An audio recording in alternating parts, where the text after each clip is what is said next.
ધોરણ 9 નું સંખ્યા પદ્ધતિમાં હવે આપણે જોઈશું સંખ્યાનું દશાંશ સ્વરૂપ.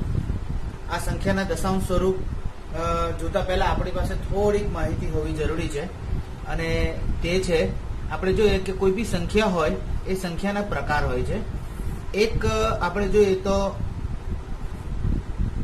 સમય સંખ્યા,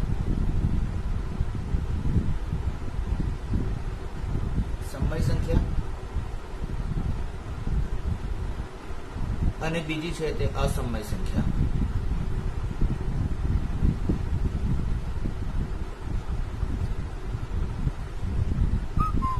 આ સમય સંખ્યા જે છે એ સમય સંખ્યામાં આપણને બીજા બે પ્રકાર જોવા મળશે.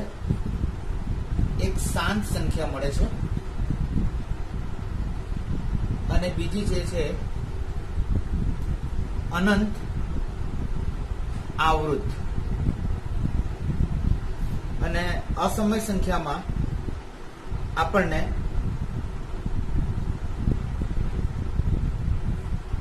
અનંત અને અનાવૃત. આમાં શાંત સંખ્યામાં કઈ કઈ સંખ્યા આવે એના ઉદાહરણ આપણે જોઈએ તો કે જેનો ભાગાકાર આપણે કરીએ છીએ, બરાબર, જેનો ભાગાકાર આપણે દાખલા તરીકે 1/2 હોય તો આપણને એનો ભાગાકાર કરતા જવાબ મળે છે 0.5. 25/100 હોય તો આપણને મળે છે જવાબ 0.25. તો આ બધી સંખ્યાઓને આપણે શાંત સંખ્યા કહીએ. અનંત આવૃત. અનંત આવૃત એટલે એવી સંખ્યા કે દાખલા તરીકે 1/3 હોય તો એનો ભાગાકાર કરીશું તો 0.3333 આ અનંત સુધી આવ્યા કરે, પણ એક જ સંખ્યા રિપીટ થયા કરતી હોય તો તેને અનંત આવૃત કહેવાય. એને આપણે ટૂંકમાં આ રીતે પણ લખી શકીએ 0.312. તો આ અનંત આવૃત થઈ. આપણે આવી જ એક બીજી સંખ્યા લઈએ કે જેમાં 1/7 તો આની ભાગાકાર કરતા આપણને મળશે 14, 28, 57, 14, 28, 57, 14, 28, 57. આ રીતે આપણને કન્ટિન્યુઅસ મળ્યા જ કરશે. તો અહીં તમે જોશો તો કે 14, 28, 57, 14, 28, 57, 14, 28, 57 રિપીટ થાય છે. તો એ અનંત આવૃત કહેવાશે અને એને આપણે 14, 28, 57 ને 12 મૂકીને આપણે ટૂંકમાં આ રીતે દર્શાવી શકીશું, જે અનંત આવૃત કહેવાય. આવી જ રીતે અનંત અનાવૃત કે જેમાં આપણે ભાગાકાર કરીએ અને આપણને જે જવાબ મળે છે તે અનંત સુધી મળતો તો રહે છે, પરંતુ એક પણ આંકડો ફરી પાછો રિપીટ થતો નથી. અને આ પ્રકારની જે સંખ્યા મળે છે તેને અનંત અનાવૃત સંખ્યા કહેવામાં આવે છે. અને આ પ્રકારની જે પુનરાવર્તિત સંખ્યા જે મળતી હોય છે, બરાબર, દાખલા તરીકે એવી સંખ્યા ઉદાહરણ જોઈએ આપણે એનો તો કે ભાઈ 0.1010010001 આ કન્ટિન્યુઅસ સંખ્યા મળતી હોય છે. તો આ પ્રકારની જે અનંત અનાવૃત સંખ્યા એને કહેવામાં આવે છે. એટલે આપણે જ્યારે ચેપ્ટરના દાખલા જોઈશું ત્યારે જ્યાં સુધી આપણને સંખ્યાનો સમય અને અસમય આપણે જોઈ ગયા, જે આપણું બેઝિક હતું, ત્યાર પછી આપણને શાંત સંખ્યા અને અનંત આવૃત સંખ્યા આ બે વસ્તુ વચ્ચે જો આપણને ક્લિયર નહીં હશે તો આપણે કોઈ પણ દાખલા આગળ સારી રીતે નહીં સમજી શકીશું. એટલા માટે આપણે હવે આપણી પાસે 3 નવા શબ્દ આવી ગયા. એક શાંત સંખ્યા, બીજું અનંત આવૃત સંખ્યા અને અનંત અનાવૃત સંખ્યા. આ 3 શબ્દો ધ્યાનમાં લઈ હવે પછીના આપણે એક્ઝામ્પલ જોઈશું.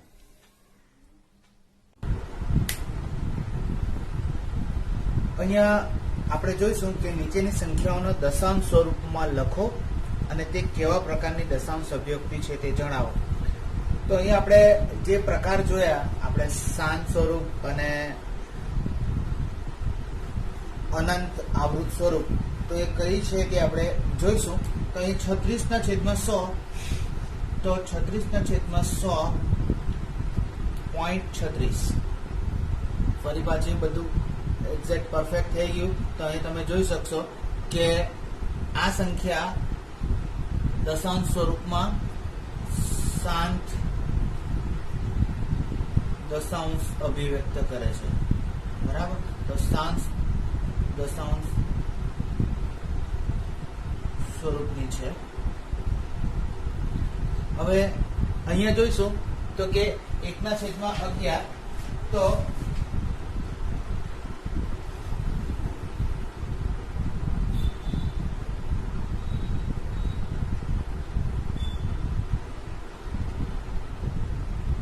ભાગ નહીં ચાલે. પહેલા જ આપણે જોઈશું ભાગ નહીં ચાલે એટલે આપણે શૂન્ય મૂકીશું. બરાબર. 100, 11 9 99, 100 માંથી 99 જાય 1, ફરી પાછળ 2 મીંડા, ફરી પાછળ 11 9 99, એટલે આપણને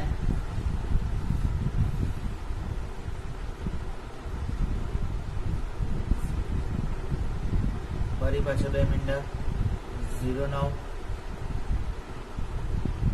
11 9 99. આ રીતે તમે જોશો. અહીંયા આપણે ભાગ નહીં ચાલે તેનું શૂન્ય લખવાનું બાકી રહી ગયું હતું.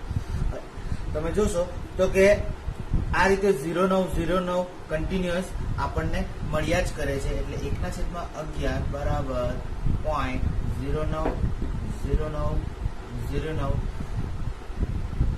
તો આ જે આપણને સંખ્યા મળે છે 0.0912, જેને આપણે કહીશું શાંત અનંત આવૃત. આ આપણી થશે અનંત આવૃત દશાંશ સ્વરૂપ. ત્રીજી આપણે જોઈશું 4.1/8 એટલે 8 ચોક 32, 32/32 + 1 એટલે 33/8. તો આપણે આનો ભાગાકાર કરીશું. સિમ્પલ. 8 ચોક 32, 4 ભાગ જશે, 1 રહ્યું, દશક લઈશું. 4 2 8, સોરી 8 1 8,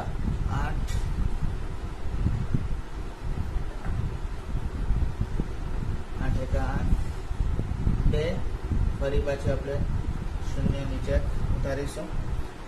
8 2 16,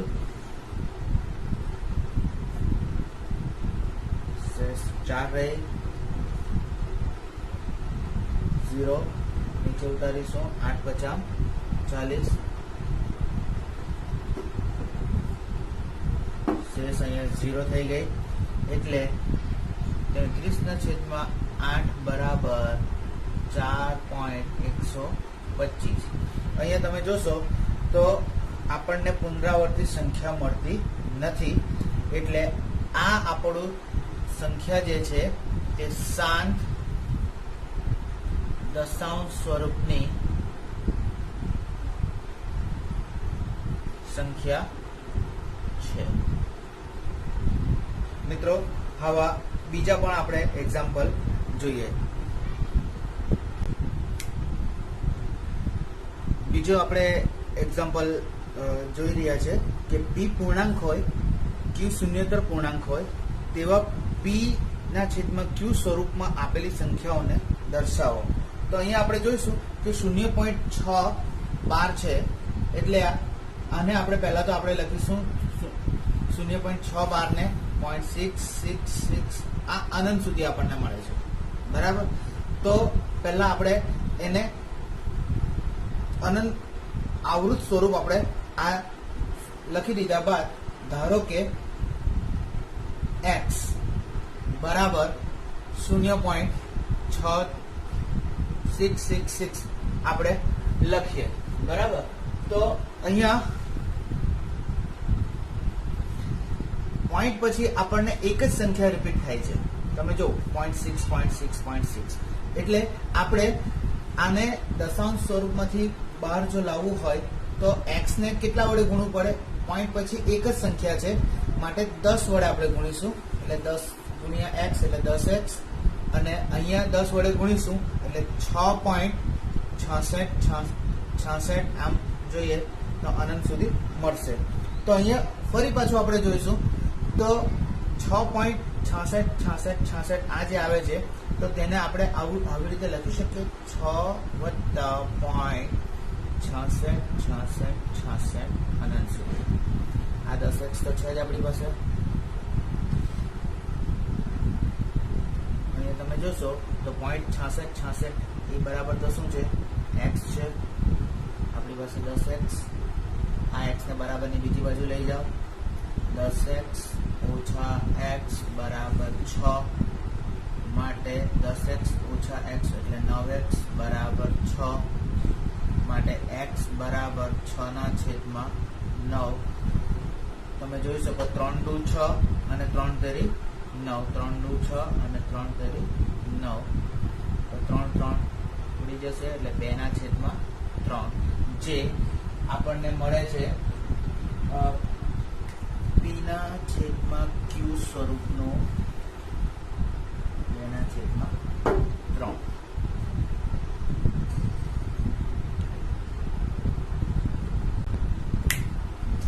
અહીં તમે જોઈ શકો છો કે પોઈન્ટ પછી 001 બહાર આપેલું છે તો એને આપણે લખી શકીશું 0.001 આ આપણને મળે છે અનંત આવૃત સંખ્યા. ધારો કે x બરાબર 0.001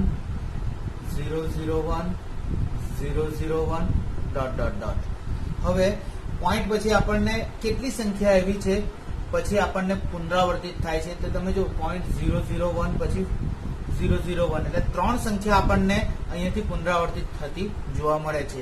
તો એનો અર્થ એવો છે કે આપણે આ x ને કેટલા વડે ગુણવું પડશે? 1000 વડે ગુણવું પડશે. 1000 વડે ગુણીશું તો આપણને મળશે 1.001 તો અહીંયા જોઈશું 1 વત્તા 0.001 આ 1000x તો છે જ. આ બરાબર આપણે ધારી લીધેલું છે x બરાબર, તો અહીંયા x લખીશું 1000x ઓછા x બરાબર 1. 1000x માંથી 1x જાય તો આપણને 999x મળશે બરાબર 1 માટે x બરાબર 1/999 જે p/q સ્વરૂપમાં આપણને મળે છે. આવો જ એક એક્ઝામ્પલ આપણે બીજો લઈશું. અહીં તમે જો કે 0.47 આ જરા ભૂલ થઈ 0.4 પછી 7 ના ઉપર 12 છે તો અહીંયા આપણે 777 એ અનંત આવૃત આપણને સંખ્યા મળે છે, પણ જ્યારે 4 આપણને અનંત આવૃત સંખ્યા નથી તો આપણે 4 અનંત આવૃત નથી તો આપણે પહેલા ધારી લઈશું. ધારો કે x બરાબર 0.477 તો પોઈન્ટ પછી 7 જ એવી સંખ્યા છે, 7 એવી છે કે તે આવે છે પણ 4 આવતી નથી. તો આપણે પહેલા 10 વડે ગુણીને જે અનંત આવૃત સંખ્યા શોધી લઈશું. એટલે આપણને મળશે 10x બરાબર 4.777. હવે આપણે જોઈશું કે આ જે સંખ્યા જે મળી છે બરાબર, તેમાં આપણે કેટલી સંખ્યા આપણે અહીંયા મૂકીશું કે જેથી આપણને આ ફરી પાછો સરવાળો મળે. તો અહીંયા એક ફરી પાછી એક નાની એક્સરસાઇઝ કરીએ. 4.777 માઇનસ 0.4777 આ બાદબાકી કરીશું તો આપણને શું મળશે? 7 માંથી 4 જાય 3, 7 માંથી 7 જાય 0, 0, 0. તો અહીંયા તમે જોશો તો અહીંયા આપણે 4.3 વત્તા 0.777 આ રીતે આપણે લખીશું બરાબર. તો આપણને અહીંયા આપણે 477 લખીશું તો આપણને આ સંખ્યા ફરી પાછી મળશે બરાબર. તો અહીંયા 4.3 વત્તા 477 એટલે આપણે x લખીશું. આ આપણી પાસે 10x તો છે, 10x ઓછા x બરાબર 4.3 એટલે 9x ઇઝ ઇક્વલ ટુ 4.3 જે છે તેને આપણે 43 ના છેદમાં 10 લખી શકીશું. દશાંશ ચિહ્ન બહાર કાઢી દઈએ એટલે x બરાબર 43 ના છેદમાં 10 ગુણ્યા 9. આ 9 જે છે તે છેદમાં આવી જશે એટલે આપણે લખી શકશું 43 ના છેદમાં 90. એટલે આપણને P/Q નું સ્વરૂપ આપણને મળે છે 43 ના છેદમાં 90. એટલે 0.4712 નો આપણને P/Q નું સ્વરૂપ મળે છે 43 ના છેદમાં 90. થેન્ક યુ વેરી મચ મિત્રો. આપણે હવે પછીના વિડીયોમાં નવું ચેપ્ટર જોઈશું.